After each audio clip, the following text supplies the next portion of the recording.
Thank you, Wes. Good morning, good afternoon, or good evening, colleagues, wherever in the world you may be. I once again thank Dr. Melanie O'Brien for spending her time for our Teaching Tools series, as Wes has already introduced. Dr. Melanie O'Brien is an associate professor at UWA Law School, University of Western Australia.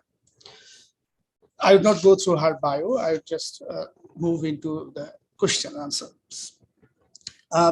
Dr. O'Brien, I think it may be fair to say that most of us academics, we are researchers, teachers, but often we do not pay enough attention to assessment of our students. Many of us are reluctant markers or assessors.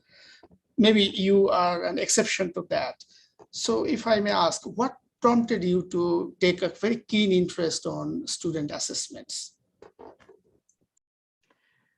Thanks, Rizwan, and thank you to the American Society of International Law for inviting me to speak today. And before I answer your question, I would like to acknowledge that I am speaking to you tonight from Whadjuk Noongar Boodja, or the country of the Whadjuk Noongar people, and I pay my respects to elders past, present, and emerging, and acknowledge that land was never ceded.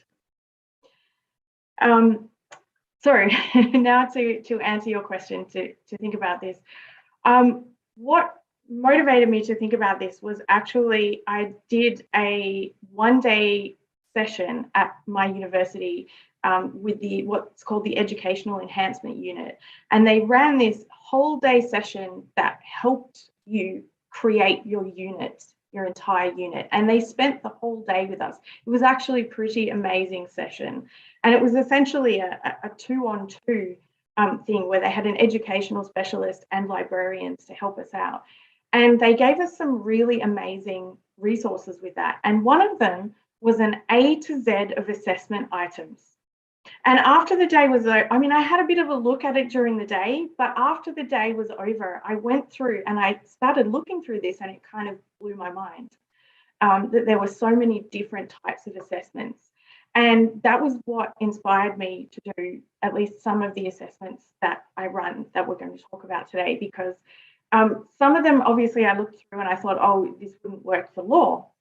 This is not really something that I would be able to run. But eventually, you know, I found something and I thought, this could work. And so basically that's where that was. And that document, it isn't online, but I have a copy. And if anyone would like me to email it to them, I'm more than happy to email it to people just for some inspiration.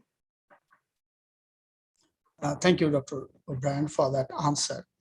Now, I was wondering that if you could tell us a little bit more on taking this, what I have seen through the course outlines that you have distributed to your students. I had the privilege of going through them, and I could see that you have adopted quite a few modes of assessments, which are not very common in, let's say, international law teaching, or maybe in other law courses teaching. So could you tell us a little bit more on what prompted you to take these sort of alternative modes of assessment?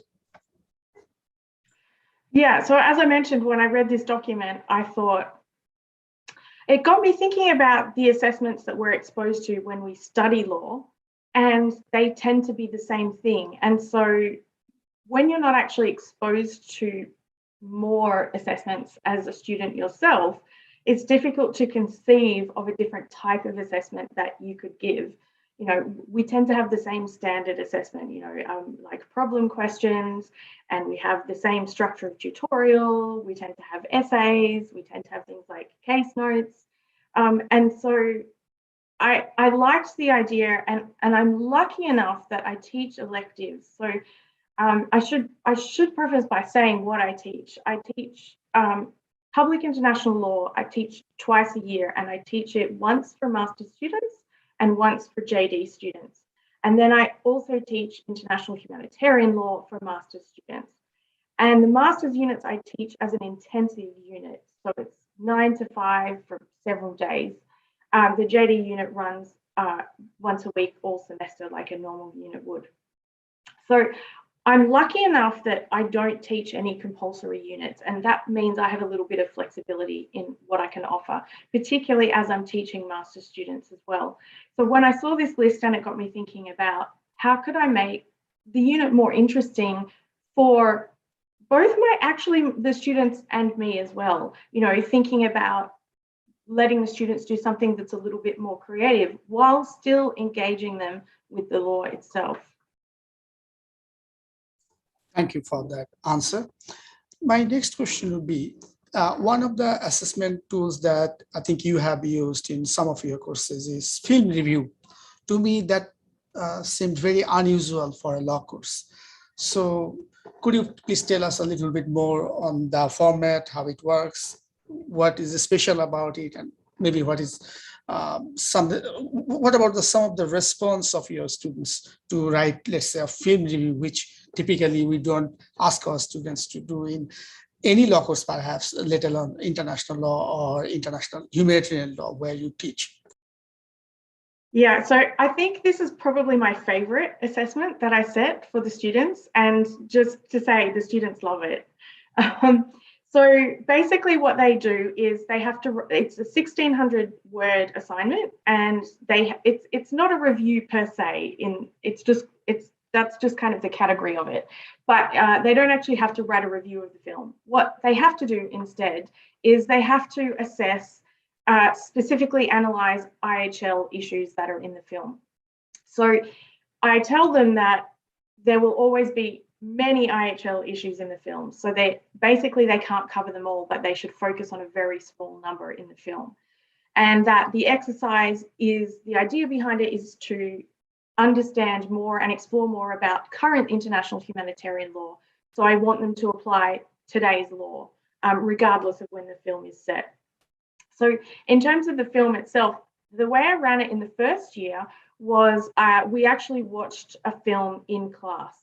And then we did this again in second year. But then I decided that that was actually taking up quite a lot of our class time. So in the last 2 years, what I've done is I've found 2 or 3 films that are on streaming services, and I've set those for the students to watch. So what I do is we have some free streaming services in Australia. We have a service called SBS, which is our special broadcasting service, which often has a lot of foreign films, but they're on-demand service. They have a lot of films on there. So that's free for anyone to access. But then we have, of course, Netflix, and we have an Australian-based paid-for streaming service called Stan. So usually, actually, my students have access to either Netflix or Stan or both of them. So I haven't had an issue in terms of access there. But what I've done is I've picked, in the first 2 years where I showed one film, I picked a different film each year. And then for the past 2 years, I've picked different films as well. And I try to pick films that have different issues within them from international humanitarian law. So the first year I showed Eye in the Sky, and that is focused around drones and the international humanitarian law issues around drones.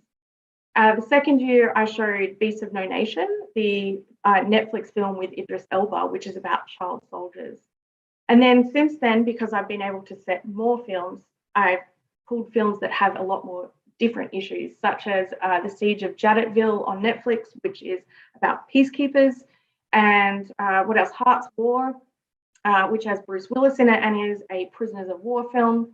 And then this year I set American Sniper, which wasn't a favorite of everyone that watched it, I can say, but it's really great to set them with really different issues because, what I've been amazed at is how broadly the students draw on what's in the film. So because they can't possibly cover every single international humanitarian law issue that's in a film, because there can be a lot of them, they sit there and they watch the film and they pull out little bits. And I've been really impressed with how many different things that they pick up on. And I tell them it doesn't necessarily have to be about war crimes. Make sure you think bigger picture about international humanitarian law. Like, for example, is there any compliance with IHL in the film? And the things that they sometimes pull out even the tiniest little thing, which is just really fantastic to see them exploring it. And I really like doing this because in a way, obviously when you're teaching IHL, you can't do something like a field trip, you know, you can't put them in the reality of a conflict situation. So I think that watching a film, whether it's based on a true story or not, is a really good way for them to be thinking about what happens in conflict, what might the decisions be that are made by people who either are directly in the field or who are in the commander's office watching from afar. And so they're exposed to these different concepts, or, you know, what happens to prisoners of war when they're in camps, these kinds of things. So it gets them really thinking in detail about particular experiences. And they have really, really enjoyed the assignment. Actually, I get a lot of positive feedback from this one. And so it's a way of also, you know, introducing pop culture to make it fun for them in what is really quite a serious topic. But they still then in the end have an assignment where they really have to think about the law. So I assess them. It's not a research paper, but of course they do have to reference it, and they have to refer to specific laws. They have to analyse how the law would apply or does apply in the scenes in the movie that they have selected. And they have to really come back and engage with what happens in the film. So I think it's probably my favourite assignment that I set in any of my units. Thank you for that answer. As I can see in the chat box, our colleague Wes is telling us that he also uses films, although I'm not too sure if he uses it for teaching or for assessment. As I can see from his typed comments that possibly he uses it for teaching, maybe not so much for assessment. I look forward to seeing more on that from Wes, but as he types in, I would like to ask, you also use media analysis, at least in your public international course. So why do you use that, and how you actually draw your question or scenario for analysis, and what's the student's response on that? Okay, so this is a much more complex assignment, and this is the assignment that I pulled from this A to Z of assessments resource. But it's really successful actually, and the students really like it. And this is an assessment that students actually nominated me for a teaching award for, which I won. And when I saw this idea, it got me thinking, because when you're teaching international law in the classroom, it can sometimes seem quite lofty. You know, it's very far away, especially when you're thinking of a country like Australia that's geographically remote from centres of international law, but also we're a country that is lucky enough to experience peace. So I have a kind of several reasons for setting this assignment, and one of them is to get students thinking about, you know, when they're watching the news, when they're reading the news, when they're going through news websites, is to get them thinking about international law. So how much of international law are they actually seeing every day when they're looking at the news? And that actually this is not some lofty, distant thing, but it's something that is relevant every single day to millions of people around the world. So the assignment itself, what I get them to do is they have to pick 3 media sources, and each media source has to be from a different country. And I encourage them to use their language skills if they have any. So they can, one of those sources can be in another language. The 3 sources have to be reporting on an international law event or issue within the same 5-day period. And that 5-day period can be any time. So, you know, it could be last week, but it could be 15 years ago.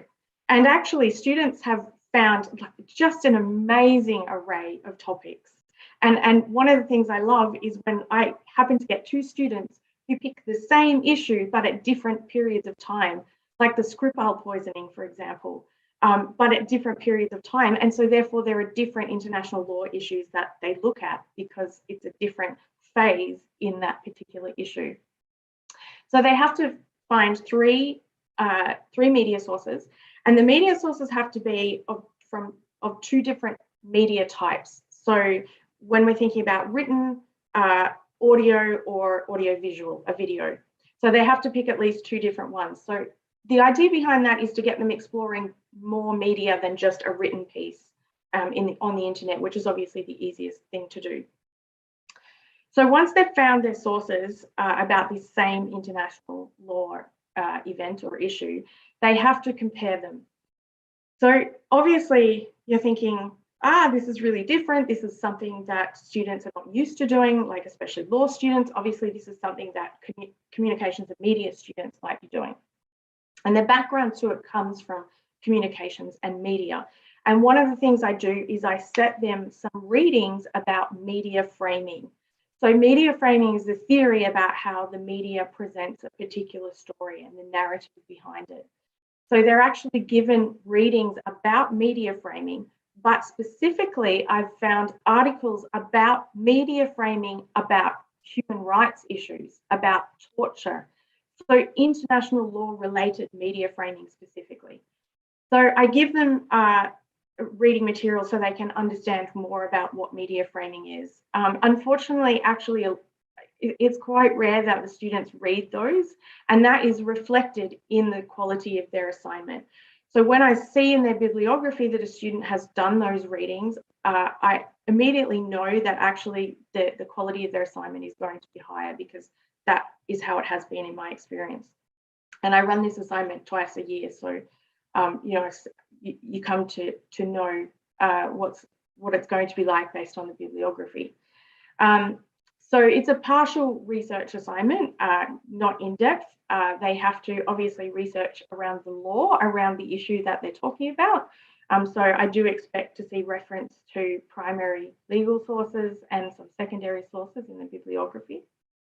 So obviously this is as I said, really unknown type of assignment for students. So what I do to prepare them is we have an activity in class. First, we have a media activity. And what I'm going to do is I'm just going to show you what I do is I find, I have a series of articles that I share with them about a single event. And I actually use an Israel-Palestine event because it's quite striking, and it's also, it's actually quite easy for them as a test case to see the different media framing between the sources. So for example, this here is an Al Jazeera source. This is one of the sources that I give them. So I put them into groups, and each group gets one of these resources in the class. I also have this one, which is a BBC piece here. This is I've PDF'd all of these. I have an Israel Times version as well. I also use Deutsche Welle, New York Times, and I have a couple of other different sources. So by running a pre-activity in the class, they're actually able to see and understand what we're doing in the assignment. So each group looks at one of these articles, and I show them a list of questions to basically help them with it. And it's quite a long list of questions, but these are the types of questions that are asked when you're looking at media framing. Now, they don't have to go through and answer every single question like this, but it's just kind of get an idea of the questions and the types of things that that students should be talking about when they're thinking about media analysis. Where was this reported? Who was it written by? What's the medium of delivery, and how might this contribute to the generation of opinions by the person who is reading it or watching it or looking at it? I get them to discuss, particularly think about the images, so you can see that some of these sources do have images in them, and they're quite different images. So I get them to, to talk about what kinds of images are in there, what do those images portray. We also talk about the inclusion of, and I'm not sure if I've got one here. Oh yeah, there we go. The inclusion of things like tweet images in news articles these days, and what does that mean? Who is the tweet by? How are they relevant? I get them to have a look at how the issue is actually being framed.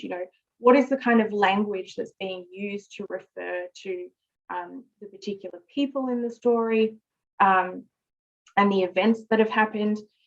And then what we don't do so much in class, but what's required in the assignment is that they also need to look at the international law side of it. So they need to look at how the media is actually reporting on international law, because I'm sure that you will all think of times when you've read a story in the media and the international law aspects are completely wrong. As an example, recently there was a story about cricket that talked about the International Criminal Court, so the wrong ICC. But so I want the students to be thinking about when they're reading a story, is this actually accurate? Are they accurately reporting international law where, in each of these sources? And how are they framing the issue? And, for example, some of the sources, this is an international law event, but they don't actually talk about international law. So it shows the different way of framing these different sources. So, for example, looking at, starting just even with the headlines, what's in the headline will give you an idea of the framing, and then of the story that is to come, and looking at the language within it. So I think it's really important to run this activity with them first, because otherwise they just don't have any clue what they're doing. So it's really important that we run this in class. And actually, after we finish running it, they're sort of like, oh, light bulb goes on, because what we do after each group has analysed their piece, we come back, we do a group think share, and we come back and each group tells the rest of the class about their article. And as they start hearing the other groups talk about their article, you can see the light bulbs going on, because they're thinking, oh, okay, my article portrayed it in this way, but yours is portraying it in a really different way. So it's really essential to get them to understand this difference in media framing. And the way that I actually run the assignment, so what do they have to do? It's actually a presentation assignment. But to save time in class, what I do is I get them to make a video. So this was also a way of bringing in, we have a lot of being pushed quite a lot to use technology in many different ways in the way we teach, including allowing the students to use technology. So I ask them to make a 10-minute video where they do a presentation on their 3 media sources. And I also allow them to do it in pairs if they want. So then they can do 6 sources in 20 minutes. And actually, I love it when they do it in pairs, because they often they're really quite creative and sometimes quite funny in the way that they deliver it. Like sometimes they'll do a news reporting segment, where one of them is at the desk and crossing to the intrepid reporter out in the field. And, so they just do, I really enjoy watching these presentations, because the students get really creative, and I get a lot of great feedback on this. And one of the most important things that students say to me or email me that really stays with me, and is one of the reasons why I set this, is that they say to me that they never look at their media sources the same again, and that they have become more critical of their media sources. And I know that this is an international law unit and not a media unit, but I actually think that this is all of our responsibility to make sure that we're teaching students to be critical of sources, including the media. So I'm always so happy when students say that. And I've also found, I've just loved the wide variety of topics that they find, and guarantee every time there's at least a couple of things that I'd never heard of or didn't know happened. And students just are really creative at finding really interesting events or issues, even quite obscure ones. So it's just, it's such, I think they enjoy the assignment, but I also really enjoy getting to sit and watch their presentations, their media analysis. Thank you for that very detailed and I think interesting answer. You already have a comment from one of the attendees, MD Khaled Rahman. He's saying that this is fascinating to see how you use film review in your assessment. He's saying that he uses the same method when he teaches criminology. Now, what I was thinking, well, you have won an award for teaching you have very good feedback from your students. But if we have to go back when you started these various forms of alternative assessment tools, what kind of reaction did you face from your students and maybe also from your law school's committee or the law dean?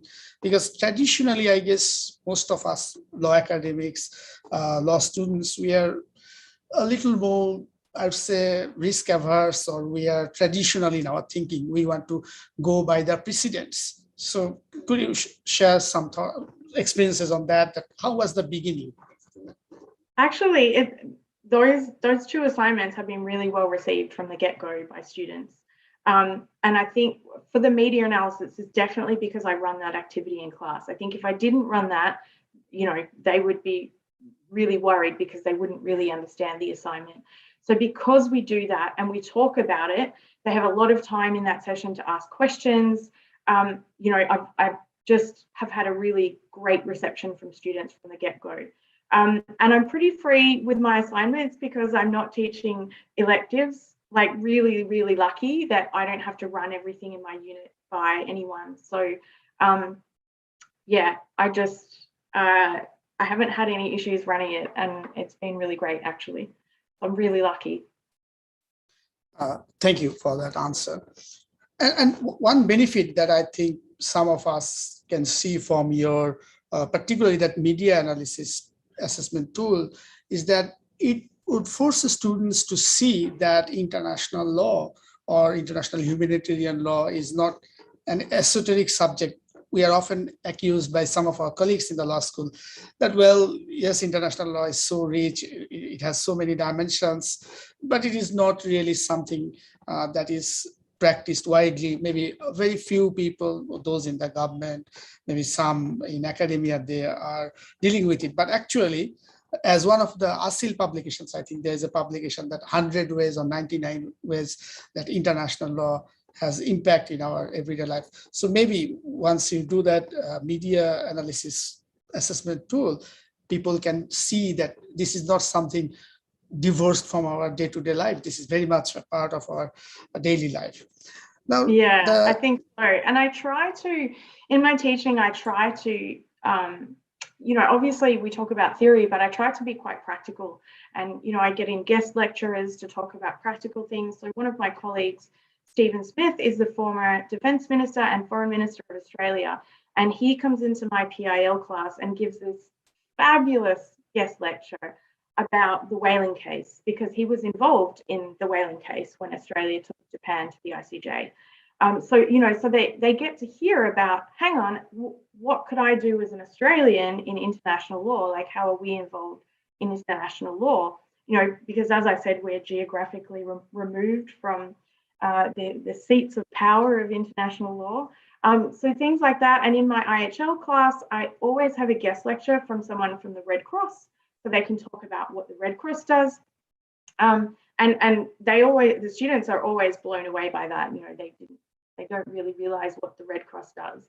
And then I also always get a guest lecture from the Australian Defence Force, the ADF, and they talk about IHL in practice for the Australian military, which is the way of translating all of this content, because IHL is very content heavy because there's so much to cover, but it's a way of translating that into the field and showing them how it works in practice. So that's quite, that's always a priority of mine, is to bring in this element of the real world as much as we possibly can in a classroom. Thank you. I have seen in one of your units, I think you use as high as 30% of the overall assessment through class participation. So I guess that's not a very traditional approach to a theory law course. So why do you use such a heavy percentage or significant percentage of your assessment through class participation? And secondly, how do students react to so much of the assessment being done through class participation? Yeah, this is a really good question. And I did have a little bit of pushback from the school about the high percentage rate on this. But ultimately, what I argued was that well, actually, if you look at the amount of time when I teach an intensive that students are spending in the classroom, it's not the same as a weekly 50-minute tutorial. It's a lot more than that, and we do a lot more. So honestly, they should be given a higher percentage for what they put in the classroom. And over the past couple of years, so I actually started doing this before COVID, but I started to transition my lectures online. And the reason was that students, not in the intensives, they were coming to the intensives, but in the semester-long unit, students were simply not turning up to the lectures. So sometimes we were lecturing, and I have a colleague who teaches into this unit with me, but we were lecturing to an empty room. And obviously, you know, that nobody enjoys doing that. It's a hit to the morale, basically. So we decided that we would pre-record all the lectures, and then what we would do instead is have quite lengthy periods of time for in-class activities. And it's actually worked really, really well, because the students love getting to watch the lectures in their own time. And then when they come to class, they're not sitting there listening to me. They're doing all these different kinds of activities. And then because the class is longer, you know, it's not just a 50-minute tutorial, we have the freedom to do quite lengthy activities. And the same occurs with the intensive units. So those are all pre-recorded as well. So the students have to watch all the lectures before they come to class, so they have the knowledge. And then in class, we just do all these activities. And so just to tell you about some of the kinds of activities we run, because I think that traditionally we think of, in law, there's a very specific structure to how we run a tutorial, and you know, we fit it in this 50 minutes, and they're given this question ahead of time, and they have to work through the law in it. So I like to do a lot of different things as well. And so I'll just tell you about a few of the things that I do in class. So first of all, in the public international law units, in the first week, we talk about theories of law. And what we do is have a discussion of the so-called alternative theories of law. So students are tasked with choosing a reading, which is either about feminist theory, queer theory, Twale, or Marxist theory in international law. And then in the class, they have to join their colleagues who have read the same article. And I've given them a set of questions to think about that theory. You know, questions like, how does this unbalance your thinking of international law? And then again, we do the group think, share. And when they come back, they start to see some commonalities between these alternative theories, you know, and it gets them thinking about the power structures in international law. But from the get-go, that means that they're thinking critically about international law and not just taking it on face value. Another thing I do, and I want to promote ASIL's podcasts. I use them every semester. The students they're assigned into groups, and each group has to listen to one of ASIL's podcasts, and then they have to present on the podcast in class. So they have to tell us about, you know, who was in it and what they learned from it, what kind of law was covered, and so on. And those podcasts they're really great. They have such a wide range of interesting topics, and I like to change which ones I set, you know, each semester, or except for the one about the as of C, which I just love. It's so fascinating. So I set that every semester. And, you know, the Russia-Ukraine issue. But it's a really great way of getting the students to do a little bit of extra, you know, reading, but they're listening to the podcast. And then, you know, getting them to learn how to synthesize information about law that they're receiving, which complies with what we're hearing from a lot of employers here, is that they want law students coming out. One of the skills is they want them to know how to synthesize the law, you know, a complex file, a thick file, into something really short to be able to give clients. So it fits within that. It also, you know, enables them to get out of just a chapter that talks about what the law is and hear about some of the interesting things that are going on in the world at the moment with international law. I also set them an activity about UN resolutions. So each group gets either a Security Council or a General Assembly resolution. And they have some questions. So they have to think about, the ultimate question is this resolution binding or not? But they have to go through, they have to have a look at the language of the resolution and talk around and come up with a decision about whether or not it's binding.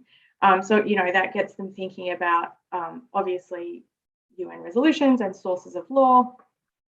Another thing I do is I quiz them on the lecture content, just to make sure that they're watching the lectures. So just as an example, one of the lecture videos that I have is actually an interview that I did in Geneva with a friend of mine who's Australian, but has worked for the UN in different UN entities. So I did an interview with him so that I could use it in class, use it for my classes. So again, so they could get an idea of, as an Australian, what could you do if you worked in international law? And so then I give them a quiz in class, and I ask them about Kevin's career and where has Kevin worked and what was his most challenging job, and these kinds of things.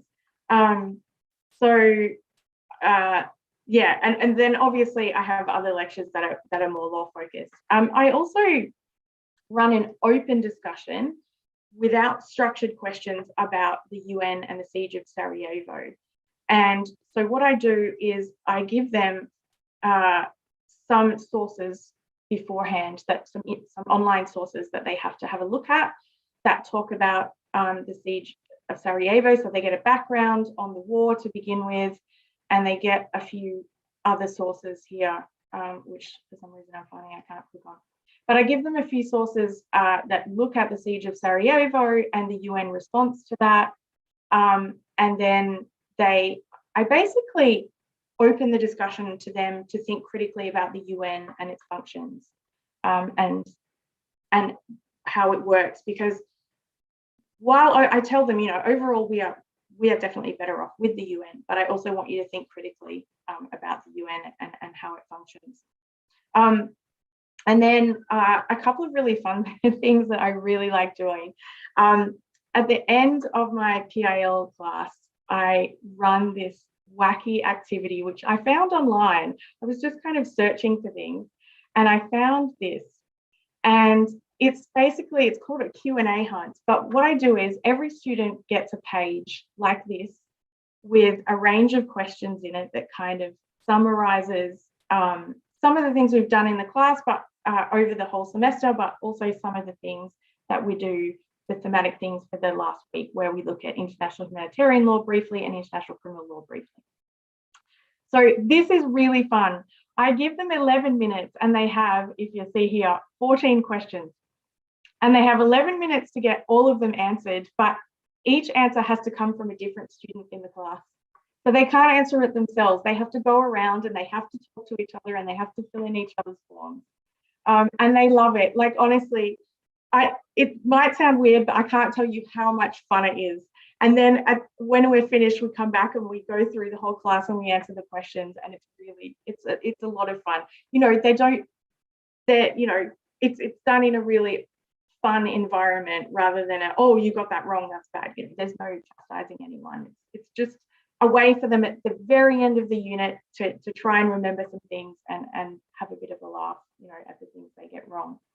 And my other favorite assessment that I run, which I run in international humanitarian law, which I actually got from a Red Cross workshop. So the Australian Red Cross used to run these amazing workshops for IHL teachers, but unfortunately they don't anymore.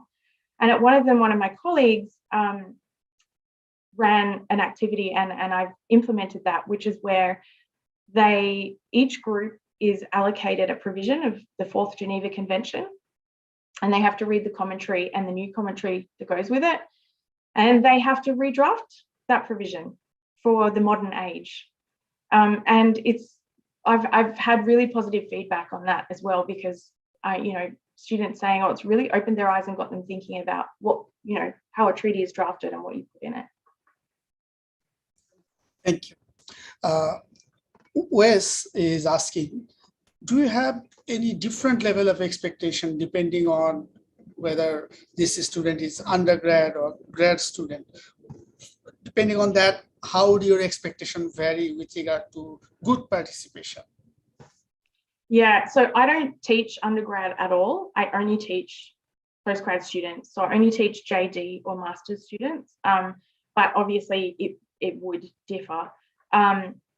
We have a great, I didn't actually open it out to show you, but I'm happy to share with anyone who would like a copy, a really excellent participation broad marking criteria, which talks about what is valued in participation. So, you know, it emphasizes that it's also about listening and the quality of your contribution, and, you know, not just the quantity of your contribution. Yeah, I think that works really well to give them that structure, which I'm happy to share that with anyone as well. Thank you. Another attendee, Marina, is asking, regarding video lectures, do you reduce the in-person class time correspondingly, or is it the same amount of in-class time and the lectures are considered quote unquote homework? Yeah, I mean, this is a good question too. Yes, I do. So the length of the intensives in person has now decreased to represent, you know, the time that they spend watching the lectures before they come to class, so that it's fair. So we're expected, each unit should be 120 hours of students' time, everything all up, whether that's, you know, the lecture videos or lectures in person, in class assessments. So I still have to structure within that 120 hours. Thank you. The next question that I would like to ask is, so far you are talking about the sort of alternative assessment tools merits.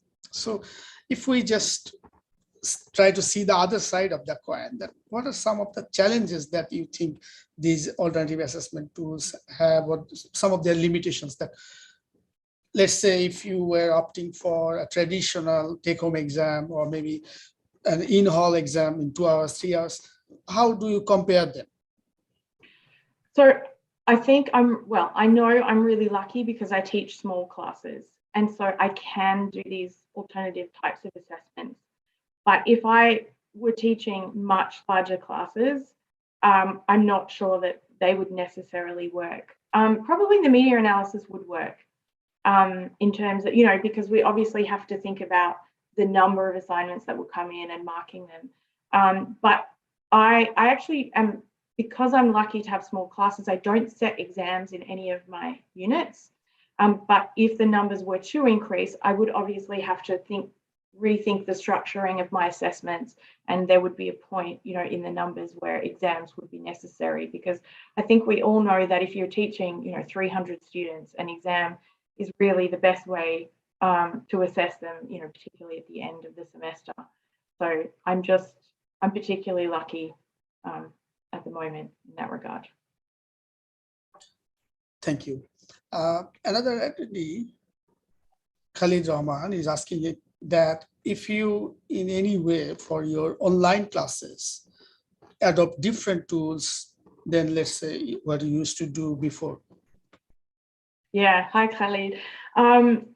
Yeah, so we were lucky enough here in Perth that we only had to teach online in first semester last year, and I had just taught my PIL intensive, so thank goodness that that was fine.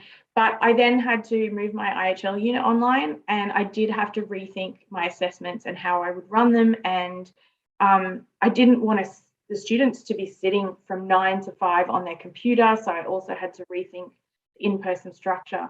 So I ended up doing quite a few assessments through LMS, like discussion board and MCQ even, and a few other things, which I think in the end, because I hadn't done it before, I probably did too many little assignments. But it was quite interesting. I mean, usually in law, we don't set MCQs, you know, they're really a very science kind of assignment.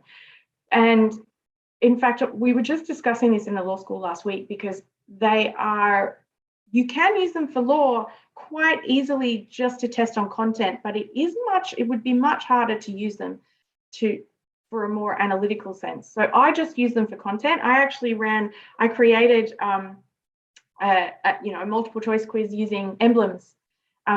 So, things like the Red Cross and, chemical weapons symbol and all those kinds of things. And then they had to choose from 3 different options as to which one it was. And basically, if they had watched the lectures, then they would be able to get 100% on that. But I definitely had to change up what I was doing in the classroom for that. And I haven't gone back to anything that I used when I taught online, but, I've learned about what was too much. Blog posts, discussion boards, everything became a little bit too much. And I think discussion boards work better if you have a semester-long unit, and it was something that you set on a weekly basis, whereas when you're trying to do an intensive, I don't think it was the best option. Thank you. I think you were talking about that one day or few days interaction with your colleagues regarding assessment and other formal aspects of teaching how to teach or learning how to teach. I think there's a lively debate that we academics are often just experts in our own field, but we have not really often not received enough training on how to teach. Now, there are arguments on both sides, I guess. So where do you belong to that? Should we really need a formal training? I guess recently in Australia, there is this new rule that if you want to be a full-time academic, you have to have some kind of training or degree on teaching. So what is your view on that? Do we need to be academics or researchers first, or we need to be trained on how to teach? I think both. So, obviously we do a PhD and we become experts in our field, but I do think that when we start teaching, we should be required to do some kind of qualification in teaching. I mean, other teachers do, so why shouldn't we? I have a graduate certificate in tertiary teaching, and I think it was invaluable. Really, even though you're going to learn more, I guess, pedagogical theory rather than practice, so to speak, necessarily, it's incredibly useful and to get you thinking about why you teach certain things, how you should teach certain things, and I mean, just generally getting you thinking about what is good pedagogy, and what works in the subject that you're teaching, and what might not work as well. But I absolutely believe that every early career academic should have to do some kind of qualification like that, because and I think comes back to what I said at the beginning. We, as a student, we're exposed to a particular range of assessments as law students and not the other ones, but we're never taught how to teach. So I think those qualifications are really, really important. And yeah, I'm a very strong advocate for people getting those qualifications, and right from the get-go, as soon as they become an early career academic. So it informs your teaching going forward right from the start. Thank you. Wes seemed to second on you on that. I have slightly different views, but maybe it's not about my views, it's more about your views, at least for this session. So I would stop there on that question. My next question to you would be, how did COVID impact on your overall teaching and your assessment tools? If it has changed, how? Yeah, I mean, so I think I answered a bit of this from Khalid's question. So as I said, lucky enough that I ended up only having to put one unit online. I know other colleagues were in, much worse circumstances. But I was already moving my lectures online beforehand because of this lack of attendance in our semester-long unit. And so it kind of just moved that along, I think. So my lecture videos there are 2 types of lecture videos that I have. The ones that I had started before COVID, I call them my on-location lecture series. So what I did was I bought some equipment, a tripod, microphone, and I have a good camera. So I filmed myself delivering the lectures in Geneva and The Hague. And So for example, my lectures on the International Court of Justice are filmed in front of the International Court of Justice. And my lectures on the International Criminal Court and other international criminal law are filmed in front of the International Criminal Court, which was very difficult to get permission to do. And I had to do it on a Sunday. And I filmed other ones in front of the ICTY, and I filmed wonderfully the Red Cross let me film inside their museum in Geneva, and I filmed at the UN exterior in Geneva as well.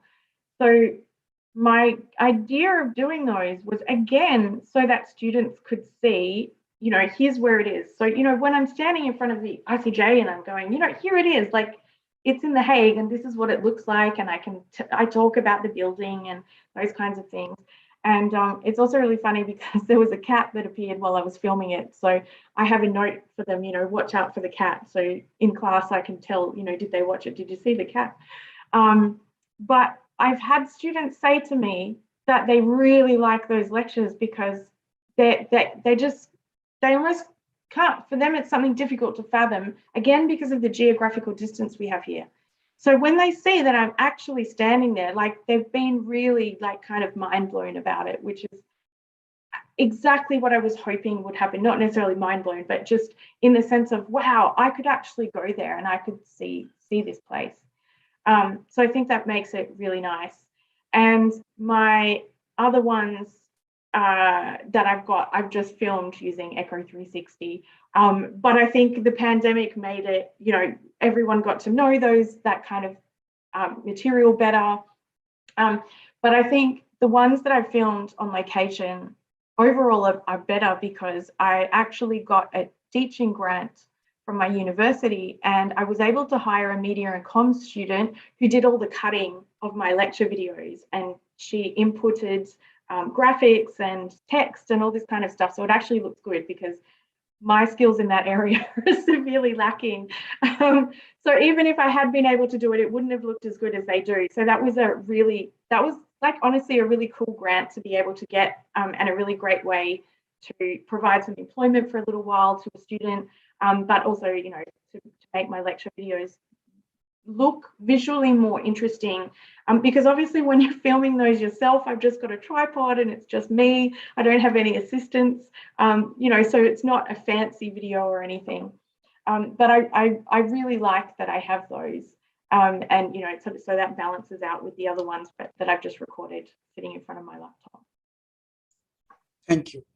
My next question would be on, although I would say this is slightly beyond our topic this morning, but if you were to convince one of your colleagues who is not maybe teaching elective unit as you or I do, but a unit where there are too many students, but you still think that some of your alternative assessment tools should work, can you think of some of those courses and what kind of benefits those courses may have if they could adopt something what you have adopted in your courses? Yeah, I think probably the media analysis would translate really, actually even the film review as well. I mean, obviously the film review would only work in certain, if we're talking about law, it would only work in certain areas. I mean, Khalid mentioned criminology, definitely, of course. I mean, you could use TV shows as well, because there's so much out there that has crime in it. But, for example, if you're teaching tax law, maybe you might have a more limited range. I don't know, maybe The Accountant, that Ben Affleck movie or something, I don't know. But, so the film review, I think, would be more limited in with regards to content. But I've kept the review quite short. It's only 1,600 words. So, that's something that would be translatable for larger numbers. But definitely the media analysis would work. It's a 10-minute video presentation. So it's reasonably quick to mark as well. Maybe double that time at the most for each assessment, depending on whether I have to stop the video or not as I go through. So I actually think, yeah, particularly the media analysis could work even for large student numbers.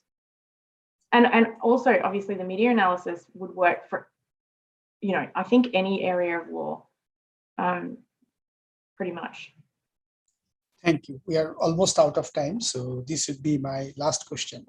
Again, this is slightly off topic for this morning, but I would still like your views on this. Often we academics are assessed mostly on our research, much less on our teaching. So what about our role as an assessor or teacher? Do you think our administrators should take more care or pay more attention to what we do in our classroom and how we play our role in assessing the performance of our students? Well, from my perspective at my university, I don't think there's more they could do, because we have a lot of oversight with regards to this, a lot of oversight. And I think particularly so, for law teaching, and particularly for those who teach the compulsory units, because the oversight comes from the legal profession as well. We have oversight coming, from TEXA, which is the Tertiary Education Qualification Standards Association that oversees everything that is taught in university. We have oversight, from the macro down to the micro. And,